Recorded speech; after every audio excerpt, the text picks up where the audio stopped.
Hello, welcome to the tutorial on augmented sixth chords.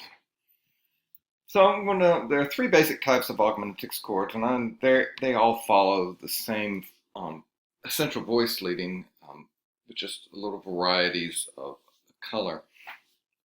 So I want to start looking at a basic progression we've studied before. A 1 to a 4/6 to a 5. What's essential about this progression is, and we're looking at it in minor, is that you have a bass line that goes do, la to sol. And you approach that sol in an upper voice from the opposite direction, fa going to sol. So I here have a little me fa sol and soprano here. Let's listen up. Now I can take this progression and make it intensify it, and that's what the augmented sixth chord is. It's really just an intensification of some kind of a dominant prep chord with lay in the bass. So here I'll just delay the 5 over 1 chord, and I'm going to make a copy of the 4/6, but intensify it. So I still have lay in the bass,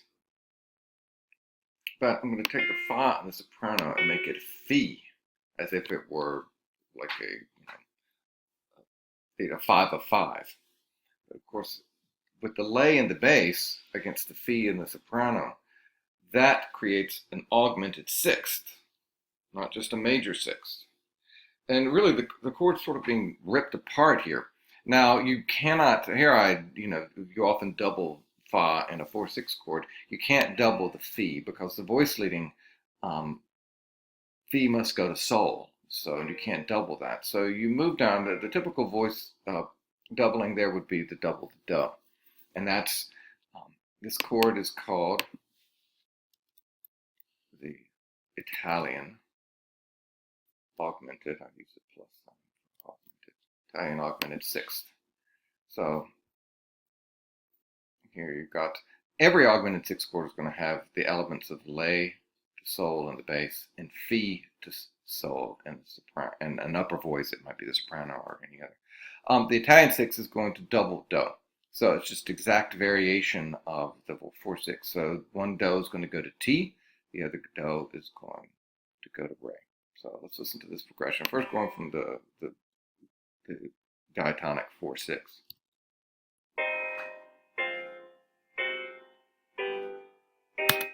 So that's the Italian. Why they call it the Italian has really nothing to do with Italy. No more to do with Italy than Italian roast coffee has to do with Italian coffee. But it's, I suppose, fun to have a name, a colorful name attached to a chord. So let's look at other versions. So another diatonic progression we have studied is the 2/4/3.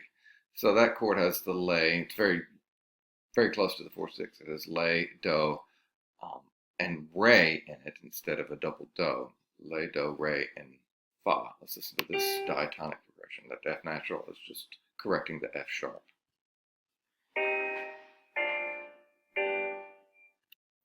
Okay, so let's do the same thing. Let's alter this.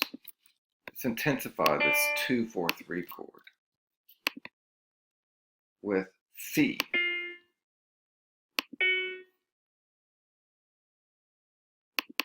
And that's called the French augmented 6/4/3.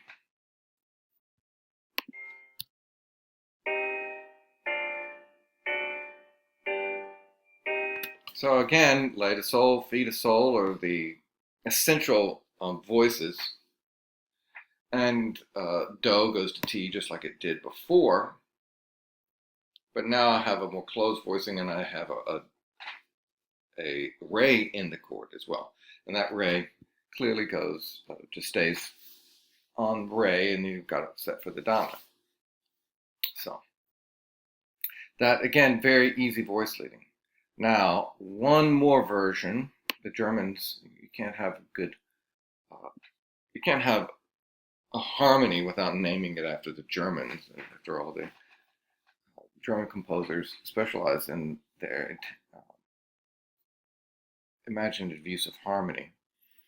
So now we have here the diatonic version of the so-called German augmented sixth chord would be a 4-6-5. A 4-6-5 is a chord we've studied before, but it does not resolve to root position 5. And the reason why it doesn't resolve straight to a root position 5, because if it did, let's just take this off, cadential 6-4, and make it a root position 5 chord, you would have lay to sol and may to re. Here, the 4-6-5 would have the may as a seventh. Fa, lay, do, may.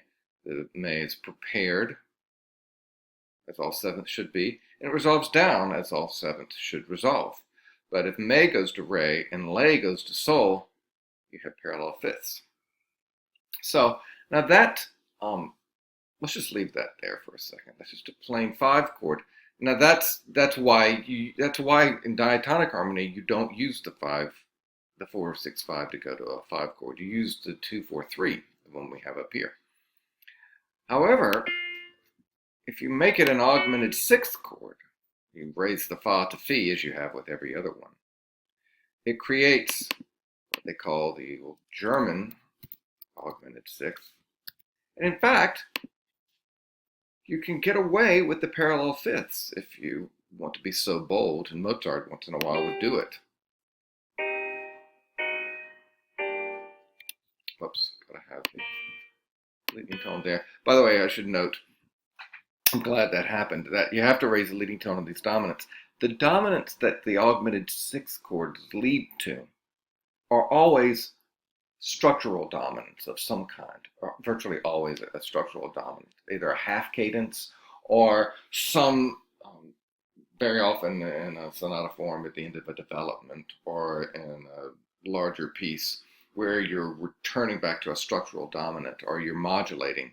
And so all these dominants will have the leading tones raised, every one of them. You'll never, when that augmented 6th chord goes to the dominant, it's never a minor dominant. It's always a structural dominant function. So raise those leading tones, don't forget it. And since the augmented 6th chords most commonly come in minor, you will have to take note of that. So let's listen to that again. So you hardly notice that there are parallel fifths here. If I just take out that soprano and played it,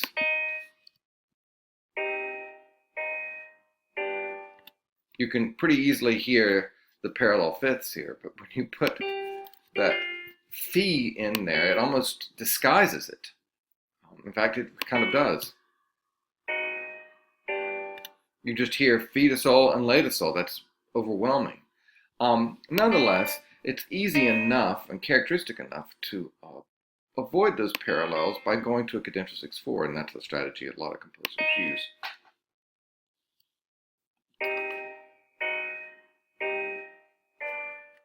In that case, you delay the parallels and you just hold the common tones. So it's an ideal approach to a cadential 6-4.